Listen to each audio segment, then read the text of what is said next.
बिस्मिल्लाहिर्रहमानिर्रहीम। अस्सलाम वालेकुम डियर स्टूडेंट्स। आज हम अपने अल्काइल हैलाइड टॉपिक के लेक्चर्स में से सेकंड लेक्चर को जो है वो डिस्कस करेंगे। आज हमने पढ़ना है जी रिएक्शंस ऑफ अल्काइल हैलाइड, और आज हम बेटे एलिमिनेशन रिएक्शन पढ़ेंगे। प्रीवियस लेक्चर में आपने सब्स्टिट्यूशन रिएक्शन को यानी SN1 एंड SN2 को जो है वो डिस्कस किया था। आज उसी से मिलता जुलता एक और मेथड है जिसे हम एलिमिनेशन रिएक्शन कहते हैं, इसे डिस्कस करेंगे। ठीक है जी। लेक्चर स्टार्ट करने से पहले बेटे आपको रिमाइंड करवा दिया जाए, कॉनिकल फ्लास्क चैनल जो है वो आप सब्सक्राइब करें, और जितने भी जो है वो आपके कोर्स से रिलेटेड टॉपिक्स हैं उनकी वीडियोस को जो है वो आप व्यू करें, और अगर कोई प्रॉब्लम हो तो आप क्वेश्चन पूछें, तो इंशाल्लाह आपके मसाइल जो है उनको हल किया जाएगा। एलिमिनेशन रिएक्शन हमारे पास है बेटे, और एलिमिनेशन रिएक्शन को एक्सप्लेन करना है तो हमारे पास क्राइटेरिया क्या रखा गया है।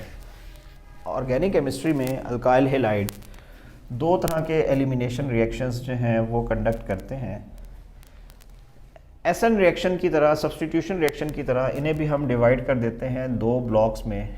एक को कहा जाता है E1 टाइप रिएक्शन, और बेटा एक को कहा जाता है E2 टाइप ऑफ रिएक्शन। जैसे हमने SN1 और SN2 पढ़ा था, इसी तरह E1 और E2 मैकेनिज़म्स भी जो है वो लिखे जाते हैं। इनके भी हम पॉइंट्स लिख लेते हैं जी। E1 मैकेनिज़्म जो है वो आपके पास क्या है, इसको कहा जाता है beta elimination unimolecular reaction. ठीक है जी। बीटा एलिमिनेशन क्यों कहते हैं ये अभी थोड़ी देर तक मैं आपको बता देता हूँ। और इसको कहते हैं बीटा एलिमिनेशन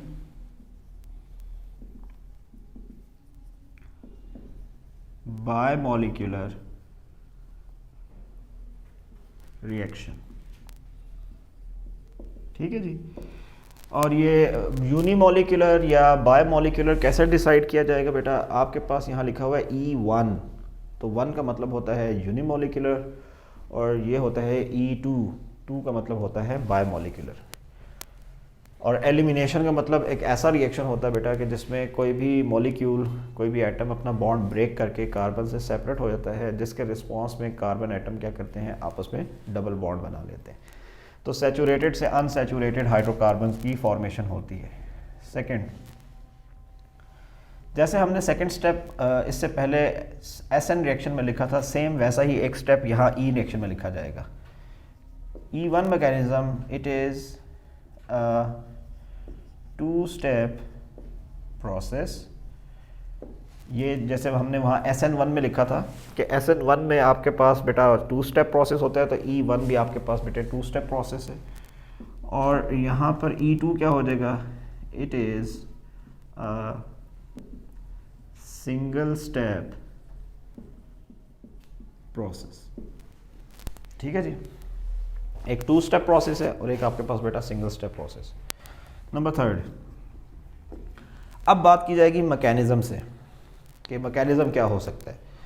बेटा जो 2 स्टेप प्रोसेस है, इसमें पहला स्टेप जो होगा ये आपके पास एक स्लो स्टेप होगा, और लाइक SN1 मैकेनिज्म जो स्लो स्टेप है, इसमें सबसे पहले लीविंग ग्रुप रिमूव होगा, और लीविंग ग्रुप जो है उसे रिमूव करने से आपके पास एक इंटरमीडिएट बनेगा जो कि पॉजिटिवली चार्ज कार्बोकैटाइन है।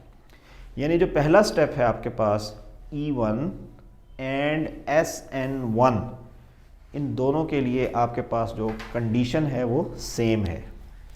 यानी आप अगर यहाँ पर कंपाउंड लिखें CH3 CH3 एंड CH3, और यहाँ पे आप लिख दें क्लोरीन, तो बेटा ये एक स्लो स्टेप होगा, और जो स्लो स्टेप है ये रिवर्सिबल होगा। इस स्लो स्टेप में क्या होगा, ये वाला क्लोरीन यहाँ से अपना बॉन्ड ब्रेक कर लेगा, और जब ये अपना बॉन्ड ब्रेक करेगा तो ये रिमूव हो जाएगा in the form of negatively charge chloride ion. और इसके रिमूव होने से बेटे आपके पास रिमेनिंग मॉलिक्यूल जो है, इस रिमेनिंग मॉलिक्यूल के ऊपर पॉजिटिव चार्ज आ जाएगा, और बेटा ये 3 बॉन्ड्स के साथ आपके पास एक इंटरमीडिएट बन जाएगा। इस इंटरमीडिएट का नाम है कार्बोकैटाइन। तो आपने बेटा इससे पहले इसी कार्बोकैटाइन इंटरमीडिएट को डिस्कस किया था। कहाँ डिस्कस किया था? SN1 मैकेनिज्म में। तो first step for E1 and SN1 ये दोनों के लिए क्या होता है? सेम होता है, लेकिन सेकंड स्टेप डिफरेंट होता है। बेटा सेकंड स्टेप में ये होगा कि हमारे पास कोई सा भी एक बेस मॉलिक्यूल रिएक्शन में पार्टिसिपेट करेगा। मैं थोड़ा सा इसको क्लियर कर देता हूँ। कोई सा भी एक बेस मॉलिक्यूल रिएक्शन में पार्टिसिपेट करेगा और वो इस कार्बोकैटाइन इंटरमीडिएट से रिएक्शन करेगा। अच्छा, तरतीब क्या होती है आपके पास बेटे? अगर इस इंटरमीडिएट को मैं लिखूं तो इसको मैं रोटेट करके कुछ यूँ लिख देता हूँ कि 2 CH3 ग्रुप यहाँ है कार्बन के साथ और तीसरा CH3 ग्रुप लेफ़्ट साइड पे है। ठीक है जी। आप एक प्रीवियस लेक्चर अगर मेरा फोकस करें देखें तो मैंने इससे पहले अल्कीन के टॉपिक में आपको एक लेक्चर डिलीवर किया था जिसमें कार्बोकैटाइन और उसकी स्टेबिलिटी को डिस्कस किया गया था। और बेटे उसमें मैंने आपको अल्फ़ा कार्बन और बीटा कार्बन के बारे में इंफॉर्मेशन दी थी। अल्फ़ा कार्बन हर वो कार्बन होता है जो कि पॉजिटिवली चार्ज कार्बन है, या हर वो कार्बन होता है जो किसी भी फंक्शनल ग्रुप के साथ जो है वो बॉन्डेड है। जो कार्बन इस अल्फ़ा कार्बन के साथ बॉन्ड बना रहे होते हैं they are known as beta carbon. तो इस मॉलिक्यूल में ये एक कार्बन ऐसा है जो अल्फ़ा है, लेकिन 1 2 3 कार्बन वो हैं बेटे जो बीटा कार्बन हैं। और वो हाइड्रोजन जो किसी बीटा कार्बन के साथ बॉन्ड बनाएगा तो इन 3 हाइड्रोजन्स के लिए टर्म इस्तेमाल की जाती है बीटा हाइड्रोजन। बेस मॉलिक्यूल क्या करता है कि ये अपने इलेक्ट्रॉन ट्रांसफ़र करके यहाँ से किसी भी एक बीटा हाइड्रोजन को रिमूव कर लेता है, और बीटा हाइड्रोजन यहाँ से रिमूव होगा एज H पॉजिटिव आयन। तो H पॉजिटिव आयन का मतलब ये है कि ये अपने सारे इलेक्ट्रॉन डिलीवर कर देगा कहाँ पर? इन दोनों कार्बन्स के दरमियान सेंटर में, ताकि ये वाला कार्बन दूसरे कार्बन के साथ क्या बना सके? डबल बॉन्ड बना सके, और ये पॉजिटिव चार्ज यहाँ से क्या हो सके? ख़त्म हो सके। अब ये एक ऐसा मॉलिक्यूल है कि जो यहाँ से प्रोटॉन डोनर है, ये एक ऐसा मॉलिक्यूल है जो प्रोटॉन एक्सेप्टर है। तो हमें बेटे ये कहा गया था आर्हेनियस थ्योरी में कि जो प्रोटॉन डोनर होते हैं बेटे, सॉरी ब्रॉन्स्टेड थ्योरी में, कि जो प्रोटॉन डोनर होते हैं they are known as acid, और प्रोटॉन एक्सेप्टर जो होते हैं they are known as base. तो ये OH ग्रुप यहाँ से प्रोटॉन एक्सेप्ट कर रहा है, लिहाजा ये बेस होगा और ये एसिड होगा। E1 मैकेनिज़्म या E2 मैकेनिज़्म वो है जो बेस और एसिड टाइप ऑफ रिएक्शन होते हैं, लेकिन इसी स्टेप को अगर आप SN1 या SN2 में पढ़ेंगे तो वहाँ पे हम इसे बेस की बजाय डिक्लेयर करेंगे एज न्यूक्लियोफाइल, क्योंकि वहाँ कोई प्रोटॉन पिक नहीं किया जाएगा, बल्कि वहाँ पर नेगेटिवली चार्ज OH ग्रुप जो है वो डायरेक्टली अटैच होगा किसके साथ? कार्बन के साथ। तो इस किस्म की जो कंडीशन है बेटा वो आपने जहन में रखनी है कि एलिमिनेशन रिएक्शन में जो सेकंड स्टेप होता है, इस सेकंड स्टेप में ये बेस मॉलिक्यूल यहाँ से एक प्रोटॉन एब्स्ट्रैक्ट करेगा और ये बिहेव करेगा लाइक एसिड। ये हाइड्रोजन ये OH आपस में मिलके क्या बना देंगे? फास्ट स्टेप आपस में मिलके ये बना देंगे वाटर। बाकी क्या बच गया? इस कार्बन के साथ कितने हाइड्रोजन बच गए? 2 हाइड्रोजन बच गए। ये बन जाएगा आपके पास CH2। इन दोनों कार्बन्स के दरमियान क्या आ जाएगा? Double bond. और इस कार्बन के साथ बाकी क्या बच जाएंगे? 2 CH3 ग्रुप।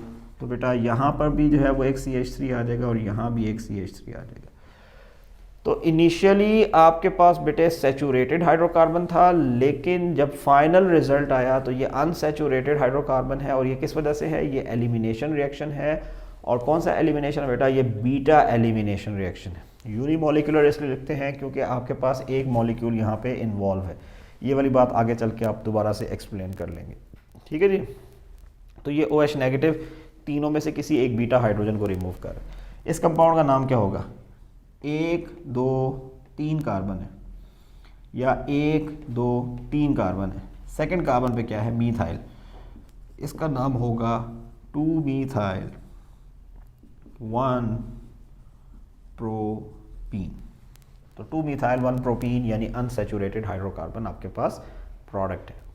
ठीक है जी, तो ये इसका कंप्लीट मैकेनिज्म है। इस स्टेप को अगर आप याद रखेंगे तो बाकी की कहानियाँ आपके लिए बहुत ही आसान है। चलिए हम तीसरा स्टेप देखते हैं फॉर E2 मैकेनिज्म।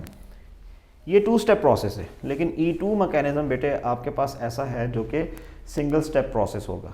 जैसे कि मैंने लिखा हुआ है, सिंगल स्टेप में क्या होता है बेटे, आपके पास रिएक्शन स्टार्ट ही उस वक्त होता है कि जब बेस मॉलिक्यूल अटैक करके रिएक्शन को इनिशिएट करते हैं। ये रिएक्शन इनिशिएट कैसे करेंगे कि आपके पास बेटा एक कंपाउंड है अल्काइल हैलाइड, और इस अल्काइल हैलाइड में बेटे आपके पास ये वाला कार्बन है। ये कार्बन क्या कहलाता है आपके पास, अल्फा कार्बन। इसको हम अल्फा क्यों बोलते हैं, क्योंकि ये इस क्लोरीन के साथ डायरेक्टली बॉन्डेड है। इस अल्फा कार्बन के साथ ये कौन सा कार्बन बेटा, बीटा कार्बन। इस बीटा कार्बन के साथ कितने हाइड्रोजन है, 1 2 3 बीटा हाइड्रोजन है। तो ये OH क्या करता है, यहाँ से किसी भी एक बीटा हाइड्रोजन को जो है वो पिक कर लेता है। अब चूंकि ये वाला molecule H positive ion donate करने जा रहा है, तो प्रोटॉन डोनर की वजह से ये एसिड होगा, और ये प्रोटॉन एक्सेप्टर की वजह से आपके पास क्या हो जाएगा, बेस हो जाएगा। ये हाइड्रोजन क्या करेगा, अपने इलेक्ट्रॉन दे देगा सेंटर में, और कार्बन एटम 5 बॉन्ड नहीं बना सकता, लिहाजा वो क्या करेगा, यहाँ से इस लीविंग ग्रुप को जो है वो रिमूव कर देगा। अब तरतीब ये है कि carbon to hydrogen bond break होने जा रहा है, जबकि कार्बन टू कार्बन बॉन्ड बनने जा रहा है, और कार्बन टू क्लोरीन बॉन्ड जो है वो भी ब्रेक होने जा रहा है। दूसरी तरफ ये हाइड्रोजन और ऑक्सीजन आपस में बॉन्ड बनाना चाह रहे हैं। तो आपके पास बेटा एक ट्रांजिशन स्टेट बनेगी। इस ट्रांजिशन स्टेट को कुछ यूँ लिखा जाएगा कि ये हाइड्रोजन और ऑक्सीजन बॉन्ड फॉर्मेशन कर रहे हैं, डॉटेड लाइन, जबकि ये कार्बन और हाइड्रोजन बॉन्ड ब्रेकिंग कर रहे हैं, जबकि कार्बन टू कार्बन एक बॉन्ड पहले से मौजूद है, जबकि दूसरा बॉन्ड बनने जा रहा है, और ये 2 हाइड्रोजन तो परमानेंट थे, लेकिन ये क्लोरीन अपना बॉन्ड यहाँ से ब्रेक करने जा रहे हैं।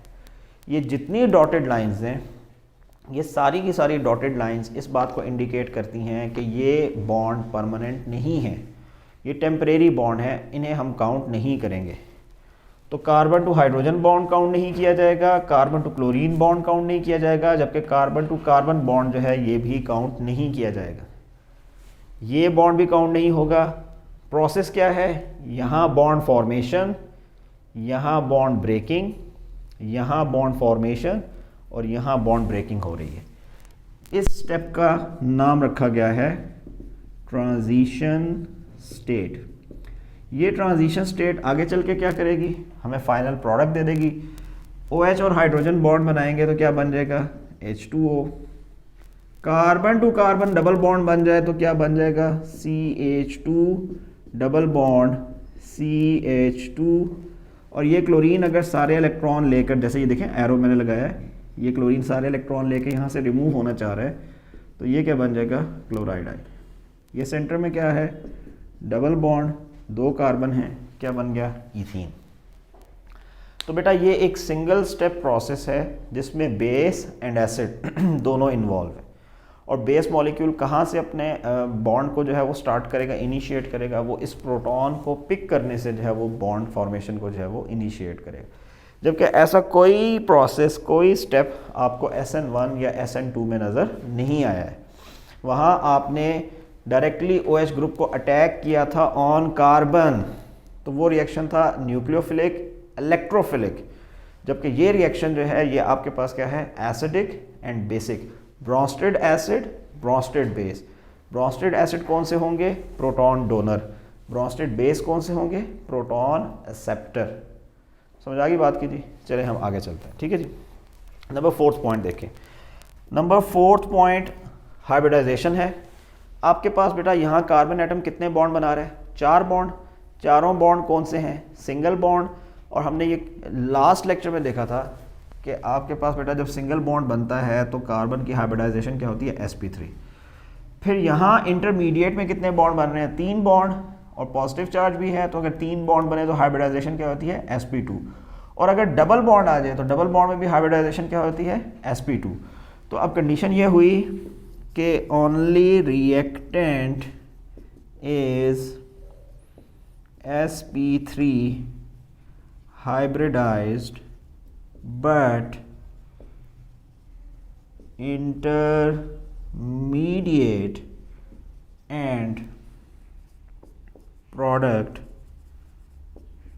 both are sp2 hybrid.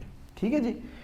SN1 में आपने ये पढ़ा था कि वहाँ रिएक्टेंट और प्रोडक्ट sp3 हाइब्रिड होते हैं, लेकिन सिर्फ इंटरमीडिएट sp2 होता है। E1 में आप कहेंगे कि सिर्फ रिएक्टेंट sp3 हाइब्रिड है, जबकि इंटरमीडिएट एंड प्रोडक्ट ये दो जो हैं वो आपके पास sp2 हो जाएंगे। ये इसलिए sp2 है क्योंकि यहाँ पे डबल बॉन्ड बन रहा है कार्बन्स के दरमियान, और ये इसलिए sp2 है क्योंकि यहाँ पर 3 बॉन्ड बन रहे हैं, चौथा बॉन्ड मिसिंग है। ठीक है जी। यही फोर्थ पॉइंट हम वहाँ देखते हैं।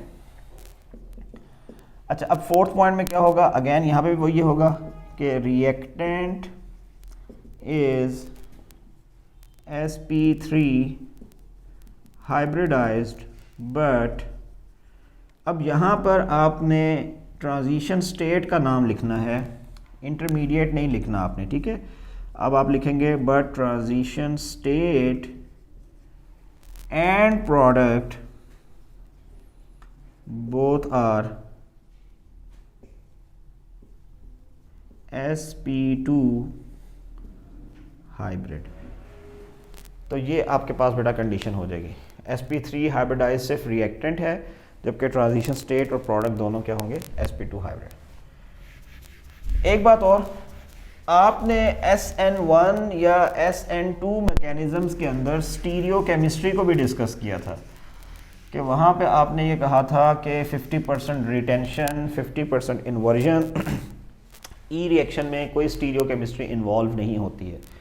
आपके पास जो प्रोडक्ट बन रहा है वो अनसेचुरेटेड है, और जितने अनसेचुरेटेड हाइड्रोकार्बन्स होते हैं बेटा वो स्टीरियो केमिकली जो है वो आपके पास अलाइक नहीं होते हैं, वो यहाँ पर लाइट को रोटेट नहीं करेंगे। ठीक है, तो इधर स्टीरियो केमिस्ट्री का जो है वो फिनोमेना नज़र नहीं आएगा। Okay, number 5।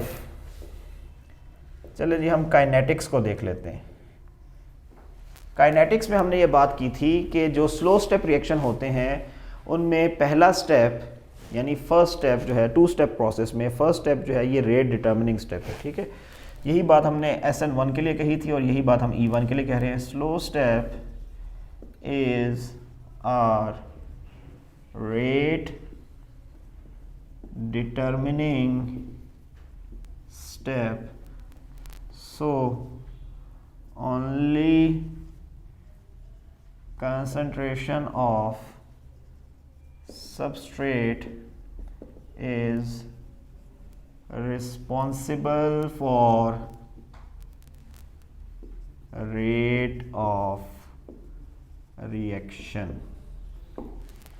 तो बेटा आपके पास जो है वो सिर्फ स्लो स्टेप में ये सबस्ट्रेट यानी रिएक्टेंट है, तो इसी की कंसंट्रेशन आपके रेट ऑफ रिएक्शन को एक्सप्लेन कर सकती है। अच्छा जी, इसी बात को अगर हम बेटे आगे चल के E2 मैकेनिज्म में देखें तो बेटा E2 में भी मैं आपको बता देता हूँ। E2 चूँकि सिंगल स्टेप प्रोसेस है तो उसमें बेस और एसिड दोनों इन्वॉल्व होते हैं। तो आपके पास बेटे अगर यहाँ पर काइनेटिक्स की बात की जाएगी तो आप कहेंगे both acid and base molecules are responsible for calculating rate of reaction। तो बेटा रेट ऑफ रिएक्शन में यहाँ पे दोनों शामिल। अच्छा, एक बात और मैं आपको बता देता हूँ, आपने इससे पहले E2 से पहले SN2 रिएक्शंस पढ़े थे। तो बेटा SN2 रिएक्शन और E2 में ये वाला पॉइंट डिफरेंट है। वहाँ पे आप कहते हैं both electrophile and nucleophile are responsible, लेकिन यहाँ पे आप लिखेंगे बोथ बेस एंड एसिड। ठीक है, वहाँ पे आपने सबस्ट्रेट के साथ न्यूक्लियोफाइल का वर्ड इस्तेमाल किया था। यहाँ पर जो सबस्ट्रेट एसिड है, सबस्ट्रेट के साथ आप क्या इस्तेमाल कर रहे हैं, बेस का वर्ड इस्तेमाल, तो आप यहाँ पे एसिड को सबस्ट्रेट भी कह सकते हैं, जैसे मैंने यहाँ पर इसे सबस्ट्रेट का नाम दिया था रिएक्टेंट को, ठीक है जी। अच्छा, काइनेटिक्स की एक्सप्रेशन क्या होगी, वो एक्सप्रेशन लिख देता हूँ मैं आपको। Number 6 point, rate is directly proportional to concentration of substrate only, या बेटा rate is equal to k into substrate only, जैसा कि मैंने स्टेटमेंट लिखी। और बेटा अगर मैं इस पोर्शन को मिटा दूं तो इस जगह पर आप क्या लिख सकते हैं, आप इस जगह पर इसका रेट लिख सकते हैं। तो नंबर 6 पॉइंट क्या होगा यहाँ पे कि rate is proportional to concentration of base molecule multiply by concentration of substrate, जिसको मैं एसिड का नाम दे रहा हूँ वो क्या है, सबस्ट्रेट, या रेट इज इक्वल टू के constant into concentration of base molecule as well as concentration of substrate। अच्छा, नंबर 7th पॉइंट आपने लास्ट टाइम पढ़ा था कि आपके पास ऑर्डर ऑफ रिएक्शन निकाला जाएगा, और ऑर्डर निकालने का तरीका मैंने आपको पहले भी बताया, आपने इससे पहले जो है वो अर्लियर क्लासेस में भी पढ़ा कि जितने मॉलिक्यूल रेट एक्सप्रेशन में अपनी कंसंट्रेशन चेंज करते हैं दे रिप्रेजेंट्स द ऑर्डर। तो ये रेट एक्सप्रेशन है, और रेट एक्सप्रेशन में यहाँ पे सबस्ट्रेट का 1 मोल अपनी कंसंट्रेशन चेंज कर रहा है, तो 1 मोल की वजह से ये आपके पास क्या हो सकता है, E1 belongs to first order kinetics. मैंने जानबूझ के यहाँ E1 लिख दिया, जैसे मैंने लास्ट टाइम आपको SN1 लिख के दिया था। इस 1 से भी याद रखा जा सकता है कि इस 1 का मतलब कौन सा ऑर्डर है, ये फर्स्ट ऑर्डर है। फिर यहाँ से भी याद रखा जा सकता है कि कंसंट्रेशन के ऊपर कौन सी पावर है, फर्स्ट पावर है, उस फर्स्ट पावर की वजह से भी ये क्या होगा, आपके पास फर्स्ट ऑर्डर होगा।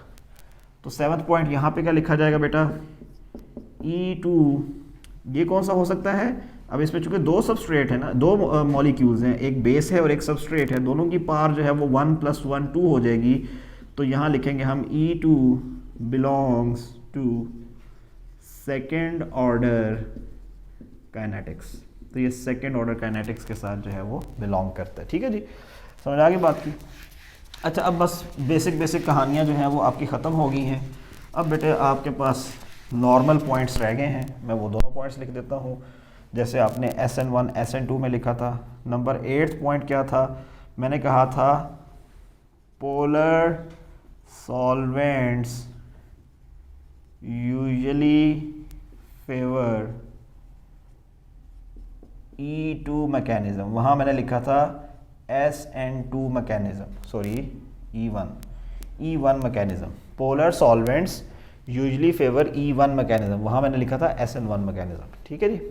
और इसकी मैंने रीज़न आपको बता दी थी लास्ट टाइम कि हम E1 या SN1 में स्लो स्टेप में इंटरमीडिएट कार्बोकैटाइन प्रोड्यूस करना चाहते हैं, और कार्बोकैटाइन में कौन सा चार्ज होता है, पॉजिटिव चार्ज। उस पॉजिटिव को स्टेबलाइज करने के लिए सराउंडिंग में कुछ ना कुछ पॉजिटिव या नेगेटिव पोल वाले मॉलिक्यूल होने चाहिए। अगर पोलर सॉल्वेंट होगा तो ही वो पॉजिटिव चार्ज को स्टेबलाइज करेगा। इसी तरह SN2 या E2 में क्या होता है कि यहाँ हमारी पूरी कोशिश है कि किसी भी तरह चार्जेस ना आ सकें, तो नॉन पोलर सॉल्वेंट्स हमारी इस कोशिश में मदद करते हैं। आमतौर पर नॉन पोलर सॉल्वेंट्स जो हैं ये फेवर करते हैं E2 मैकेनिज़्म को या E2 रिएक्शंस को, ठीक है जी। तो आपके पास बेटा non polar solvents usually favour E2 mechanism या E2 रिएक्शन। और सबसे आखिरी पॉइंट, जैसा कि आपने SN1 SN2 में लिखा, तो SN1 में मैंने लिखा था टर्शियरी अल्काइल हैलाइड, तो आपके पास E1 में भी यही लिखा जाएगा tertiary alkyl halide usually undergo E1 mechanism, ठीक है। और इसी तरह मैंने E2 के लिए भी लिखना है, तो जो स्टेटमेंट मैंने SN2 के लिए लिखी थी वही E2 के लिए लिख देते हैं। वहाँ भी मैंने क्या लिखा था, SN2 में मैंने लिखा था प्राइमरी अल्काइल हैलाइड, तो यही बात मैं यहाँ लिख देता हूँ कि primary alkyl halide usually favour E2 mechanism. Okay, और लास्ट लेक्चर की तरह आज भी मैं आपको बता देता हूँ कि जो सेकेंडरी अल्काइल हैलाइड्स होते हैं they mostly follow the conditions. अगर आपकी कंडीशंस फेवरेबल हैं फॉर E1 तो वो E1 फॉलो करेंगे, और अगर ये कंडीशंस फेवरेबल हैं फॉर E2 तो बेटा वो E2 को फॉलो करेंगे। ठीक है जी। So this was all about the elimination reaction. जैसे आपने इससे पहले सब्स्टिट्यूशन पढ़ा था वैसे एलिमिनेशन, आप इसके कंपैरिजन को भी याद रखें।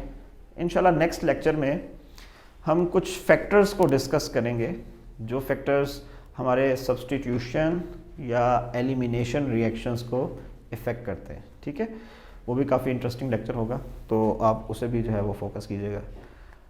अंटिल देन, अल्लाह हाफिज़, थैंक यू।